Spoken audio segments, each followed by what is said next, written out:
পাকিস্তানের সাথে বাংলাদেশের যৌথ ট্রেড কমিশন সচল করার সিদ্ধান্ত নেওয়া হয়েছে বলে জানিয়েছেন বাণিজ্য উপদেষ্টা। তিনি আরও জানান, দেশের স্বার্থে যে কোনো সিদ্ধান্ত নিতে পারে অন্তর্বর্তী সরকার। বৃহস্পতিবার সচিবালয়ে পাকিস্তানের বাণিজ্য মন্ত্রী জাম কামাল খানের সাথে বৈঠক করেন বাণিজ্য উপদেষ্টা শেখ বশিরউদ্দিন। আরও জানাচ্ছেন নূরনবী সরকার।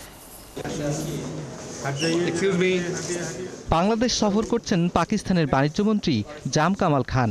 শিল্প ও খাদ্য উপদেষ্টার পর বাণিজ্য উপদেষ্টার সাথে বৈঠক করেন তিনি। পরে বাণিজ্য উপদেষ্টা জানান, দুদেশের মধ্যে ব্যবসায়িক সম্পর্ক পুনরায় চালু করতে অচল ট্রেড কমিশন সচলের সিদ্ধান্ত হয়েছে।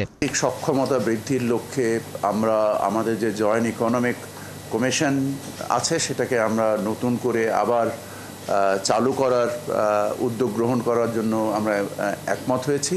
কৃষি এবং খাদ্যপণ্য আমাদের যেমন ফল রপ্তানি এবং আমদানি আমরা দুটো নিয়ে আলোচনা করেছি। আমাদের আনারস রপ্তানি নিয়ে আমরা কথা বলেছি। আমরা 1 কোটি কেজি চায়ের রপ্তানির সম্ভাবনা নিয়ে আমরা কথা বলেছি, যেখানে তারা শুল্কমুক্ত আমাদেরকে প্রবেশ অধিকার দিবে বাজারে। এছাড়া আমাদের চিনির, যদিও এটা আমরা পুরোপুরি আমদানি নির্ভর, এখানে আমাদের স্থানীয়ভাবে চিনি উৎপাদনে পাকিস্তানের যে অর্জনগুলো রয়েছে যা বাংলাদেশ থেকে অতি উন্নত। সাংবাদিকরা জানতে চান, পাকিস্তানের সাথে এমন নীতিগত সিদ্ধান্তে প্রতিবেশী দেশের সাথে সম্পর্ক আরও খারাপ হবে কিনা। জবাবে উপদেষ্টা বলেন, তাদের কাছে বাংলাদেশের স্বার্থ সবার আগে। আমার কাজ হচ্ছে বাণিজ্য সক্ষমতা তৈরি করা দেশের স্বার্থে।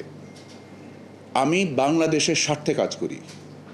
সো আমার জন্য বাংলাদেশ সর্বাগ্রে। সো আপনার যদি বৈদেশিক এই যে জিওপলিটিক্যাল যেসব কথাবার্তা নিয়ে আপনারা চিন্তা করছেন, এটা ফরেন অ্যাডভাইজারকে জিজ্ঞেস করবেন, নট টু মি। আমরা সবার দিকে ঝুঁকছি। আমরা যুক্তরাষ্ট্রের দিকে ঝুঁকছি। আমরা ভারত থেকে পেঁয়াজ আমদানি করছি। আমাদের যেখানে দেশের স্বার্থ জড়িত আমরা সেখানে তার দিকেই ঝুঁকছি। আমাদের সর্বাগ্রে বাংলাদেশ। এখানে আপনাদের রাজনীতি যদি কোনো উদ্দেশ্য কারো থাকে সেই ব্যাপারে আমার কোনো বক্তব্য নেই। পাকিস্তানের কাছে মুক্তিযুদ্ধের আগের পাওনা নিয়ে বৈঠকে কোনো আলোচনা হয়নি বলে জানান বাণিজ্য উপদেষ্টা। পলিসি সিদ্ধান্ত নেওয়ার ক্ষেত্রে নূরনবী সরকার, ৭১, ঢাকা।